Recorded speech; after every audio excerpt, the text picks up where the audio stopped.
En siglos anteriores dependíamos del clima y del seguro de los propietarios para protegernos.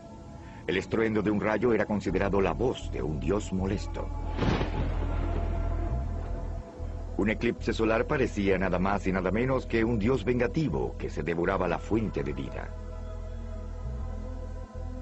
Como era de esperar, los antepasados creían que las fuerzas de la naturaleza en realidad eran dioses, seres temibles que podrían ser destructores a menos que fuesen aplacados.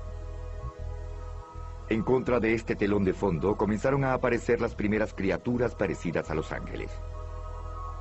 Los atributos más conocidos de esos ancestros angelicales eran las alas. El linaje de esas criaturas con alas se remonta al antiguo Egipto. Tenemos diosas muy protectoras, como Isis, y muchas veces son pintadas con alas en los brazos para demostrar que con las alas pueden cuidar a alguien. Puede ser al esposo Osiris, puede ser a cualquiera que necesite protección. El máximo dios en el segundo y en el primer milenio era Amún, y no tiene alas, pero tiene plumas en la corona. Para que quede claro, por un lado, tiene un aspecto celestial y por otro lado, un aspecto protector. Las alas también era un elemento central en el arte funerario, indicando que la protección divina continuaba después de la muerte. El poder protector de los seres sobrenaturales con alas también puede encontrarse entre el reino que surgió en Mesopotamia alrededor del 900 a.C. Esta región situada entre los ríos Tigris y Éufrates es llamada generalmente la cuna de la civilización. Está donde se encuentra Irak en la actualidad. Antiguamente, unas estatuas gigantes de espíritus protectores y que tenían alas conocidos como querubs cuidaban las entradas de los templos y palacios. El querub es un ser divino mesopotámico que servía de intermediario entre los dioses propiamente dichos y los seres humanos, y era una especie de mensajero o guardián, más que un ser feroz. Tenían la característica de los seres que los estudiosos alemanes llaman Mischwesen, seres mezclados, en parte ave, en parte hombre, en parte león, en parte hombre. Los elementos visuales más conocidos, o la iconografía de los ángeles, procede de las tradiciones greco-romanas, que dominaron el mundo mediterráneo por casi 12 siglos. Fue en esa época en la que las alas fueron el sello de los dioses mensajeros griegos y romanos, Mercurio y Hermes. Quizá Hermes es el gran prototipo de una figura divina cuya función era transmitir mensajes entre dioses y mortales. Y por supuesto, las alas eran muy útiles para entregar las noticias a tiempo, por así decirlo. En la mitología romana, el dios mensajero era Mercurio, y este era conocido por moverse de un lado a otro, ir para allá y para acá, que es como en realidad es el elemento Mercurio. Si han visto Mercurio de cerca, se mueve, se desplaza. Si tratas de atraparlo, no puede tomarse, y es el aspecto central del fenómeno de los ángeles. La manera en cómo se escurre entre los corredores de lo que nuestra realidad nos dice, lo que es posible y lo que no lo es.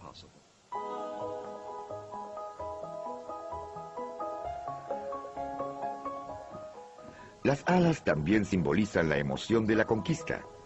En el mundo grecorromano, el triunfo era representado por las diosas Nike y Victoria.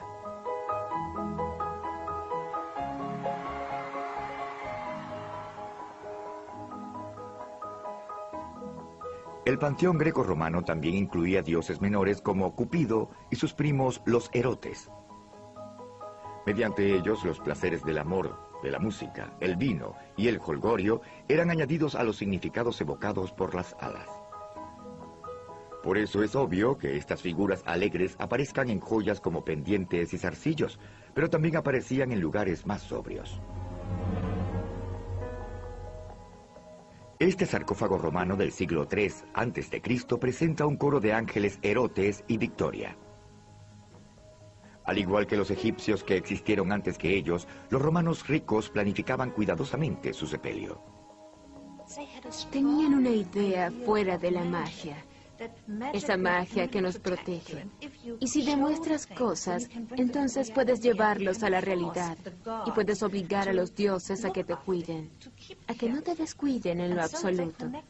Entonces se relacionan con las diosas con alas, Erotes y Victoria. Quieren que triunfen por encima de la muerte. Las criaturas con alas de la religión greco-romana, como las de Egipto y de Mesopotamia, que existieron antes que ellas, no eran vistas intrínsecamente como buenas o malas. Si ves hacia Grecia o Roma, observas esfinges con alas, con un poco de peligro o de algo demoníaco. Pero algo que es peligroso o demoníaco puede ser, por otro lado, bueno, fuerte y protector. Desde su punto de vista, vieron que la mayoría de las cosas tiene dos lados. Sin embargo, la diferente identidad de lo bueno y lo malo que reconocemos hoy también estaba comenzando a tomar forma. Durante la época en que las creencias grecorromanas dominaban el mundo mediterráneo, el antiguo cercano oriente estaba dominado por Persia, que es Irán en la actualidad. En esos 12 siglos, todo lo que conocemos como civilización oriental, Atenas, Jerusalén, Roma, todo se tomaba en cuenta. En esa época había dos imperios mundiales. Estaban los romanos o los de Atenas por un lado y los persas por el otro lado. La religión de los antiguos persas, el zoroastrianismo, es practicada por menos de 200.000 seguidores. Pero nos suministran un vínculo crucial en la evolución del monoteísmo y sus ángeles. El profeta de esa antigua fe era Zaratustra, Zoroastro en griego. Él propuso la idea de un ser supremo meramente benevolente, Ahura Mazda. Generalmente era simbolizado por un hombre que salía de un círculo de alas. Ahura Mazda significa Señor Sabio. En contraste, había una fuerza totalmente maligna, un demonio en forma de serpiente conocido como Angra Mainyu o Ahriman. Zaratustra vio un dualismo cósmico, en el cual el Dios bueno, el Dios creador, Ahura Mazda, es totalmente bueno, y su demoníaco oponente, que existía desde la eternidad, como así ocurrió, Angra Mainyu, significa espíritu temible y destructivo, es completamente malo. El zoroastrianismo propone que la lucha dual entre el bien y el mal terminará en una confrontación momentánea y final. La antigua fe también incluye un rango inferior de seres sobrenaturales llamados Yasatas. Pueden considerarse como los antecesores de los ángeles modernos. Así como la gente le reza a los ángeles en busca de protección y éxito, por curación o por fines particulares, los zoroastranianos también podrán invocar a uno u otro Yatsata. Generalmente pintan a los ángeles persas con un anillo que simboliza el Huarna, un poder que ayuda o protege.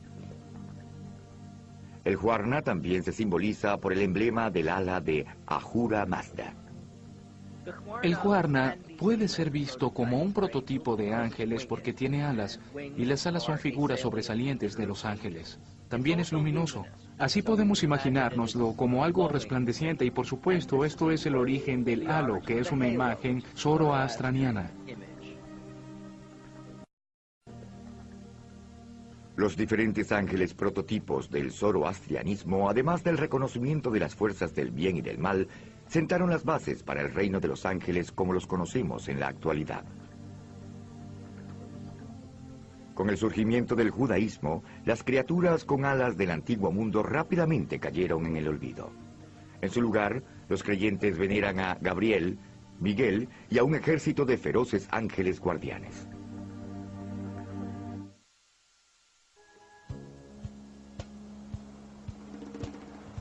En casi toda la historia humana, nuestros nerviosos antepasados se consolaban adorando múltiples dioses. Fue en los pequeños reinos de Israel y Judea en los que la gente puso su fe en las manos de un dios. Luego, conocidos como judíos, empezaron a escribir sobre sus creencias alrededor del 1000 a.C., 10 siglos antes del nacimiento de Jesús. La Biblia hebrea, o Tanaj, estaba compuesta por un período aproximadamente de 800 años, desde el 1000 hasta el 160 a.C. Los cristianos le dicen el Viejo Testamento. Aquí los ángeles que conocemos hoy hicieron su primera aparición. Los primeros ángeles que conocemos son los querubs, querubines en hebreo. En uno de los primeros capítulos del Génesis, Dios ubica a querubs en el jardín del Edén para que impida que Adán y Eva vuelvan luego de la expulsión. Pero estos querubs no son los ángeles obesos del día de San Valentín. Estos ángeles son fuertes, aterradores ángeles de seguridad de Dios, tanto en actitud como en nombre. Los querubs provienen del querub de Mesopotamia. En el pasado, muchos dioses y diosas han sido incorporados a las religiones, así como los ángeles y demonios. Aún conservan un poco de poder y fuerza, pero fueron degradados. Por ejemplo, la diosa de 6 alas de la antigua Siria quizás ha inspirado una forma del serafín, un ángel de 6 alas de la Biblia hebrea. Los serafines están demasiado cubiertos por las alas. En parte es porque no tenemos a la disposición la verdadera forma de ellos, y por eso no sabemos cuál es su naturaleza, y en realidad las alas realmente la ocultan. No sabemos cuál es su apariencia, no podemos saberlo, simplemente son superiores a los humanos. Quizás los ángeles menos conocidos en la Biblia hebrea son los mencionados por el profeta Ezequiel. Es una extraña visión del carruaje de Dios descendiendo, algo que ve en un sueño. Ezequiel ve fuego, luces y resplandor alrededor del carruaje, así como las extrañas criaturas con alas y múltiples caras. Cada uno de estos ángeles tiene una cara humana, pero también tiene la cara de un águila, un león y de un buey. 4 caras en total. Es extraño, es muy extraño. Para mí no es un sueño, sino una pesadilla. Pero es una pesadilla importante porque ejerce una tremenda influencia dentro de la tradición judía. Aunque Ezequiel y muchos otros textos incluyen ángeles, solo en el libro de Daniel los ángeles son realmente mencionados. Quizá este texto es mejor conocido por el episodio en el que Daniel es lanzado como bocadillo a los leones reales por orden de un rey molesto. Pero es también donde los ángeles Gabriel y Miguel aparecen por primera vez en el mundo. Gabriel y Miguel son nombres completamente hebreos. Gabriel significa la fuerza de mi Dios me salvará. Miguel significa nadie puede competir contra mi Dios. Miguel, ¿quién se parece a mi Dios? Luego estos nombres adoptaron una pronunciación distinta. Por primera vez, Gabriel asume el papel de mensajero preeminente de Dios. En Daniel, él anuncia el plan de Dios para acabar con los babilonenses. Miguel, que está preparado para apoyar a Gabriel con un poco de fuerza, hace su primera aparición como el ángel fuerte de Dios. Pero Gabriel y Miguel son las excepciones. No hay más nombres de ángeles incluidos en la Biblia hebrea. Existe el deseo absoluto de mantener al ángel con una sola función. Una sola función. Es el mensajero de Dios, no es una entidad de él o de ella. Hay un gran peligro al comenzar a dar nombres y entidades a los ángeles, como si Dios necesitara ayuda, como si Dios necesitara a alguien que hiciera el trabajo por él. Se avanza hacia la pureza del monoteísmo, que es la creencia en un solo Dios. La idea central de un Dios supremo y único también determinó el punto de vista del demonio en la Biblia hebrea. No había ninguno. En hebreo no hay ningún equivalente para demonio, y no hay ningún equivalente al concepto actual de Satanás, que significa ángel malo o el jefe de la tropa de los ángeles malos. Satanás, que está en toda la Biblia, se considera un enemigo de Dios. La palabra hebrea Satanás en realidad significa adversario, la descripción del empleo, no del nombre. En el Tanaj, Satanás pertenece al círculo interno de los ángeles. Es adversario de los seres humanos, no de Dios. Satanás parece una especie de abogado acusador en el cielo, que reúne evidencia en contra de un individuo como Job, por ejemplo, y luego le lleva las pruebas a Dios. Los ángeles se reúnen ante Dios en algo parecido a una conferencia que llevan a cabo las figuras más importantes del cielo semanal o mensualmente. Dios les pregunta, ¿qué me vas a decir? ¿Qué has hecho? Y los ángeles les cuentan lo que hicieron. Y luego Dios siempre recurre a Satanás y le dice, ¿y qué me dices tú?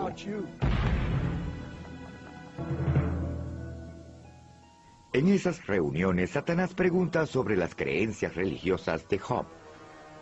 Luego Satanás prueba la fe de Job atormentándolo con enfermedades, fracasos en los negocios e incluso la muerte de su familia, todo sin el consentimiento de Dios.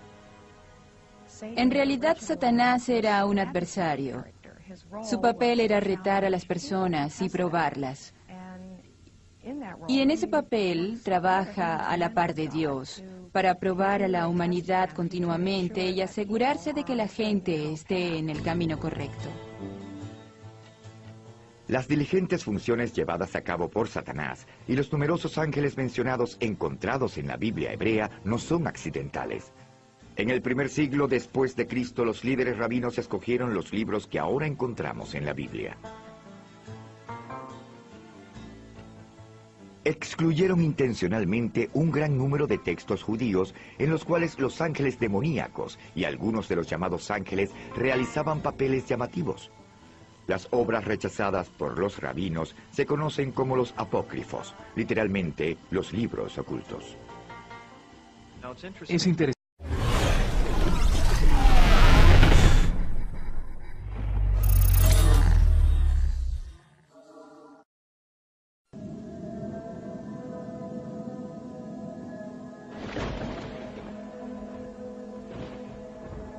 En siglos anteriores dependíamos del clima y del seguro de los propietarios para protegernos. El estruendo de un rayo era considerado la voz de un dios molesto. Un eclipse solar parecía nada más y nada menos que un dios vengativo que se devoraba la fuente de vida.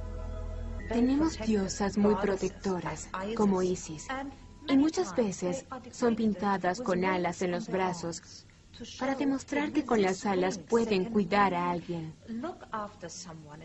Puede ser al esposo Osiris, puede ser a cualquiera que necesite protección.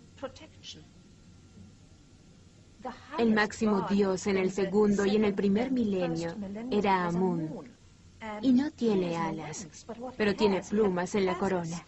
Para que quede claro, por un lado, tiene un aspecto celestial y por otro lado, un aspecto... Como era de esperar, los antepasados creían que las fuerzas de la naturaleza en realidad eran dioses, seres temibles que podrían ser destructores a menos que fuesen aplacados. En contra de este telón de fondo comenzaron a aparecer las primeras criaturas parecidas a los ángeles. Los atributos más conocidos de esos ancestros angelicales eran las alas. El linaje de esas criaturas con alas se remonta al antiguo Egipto.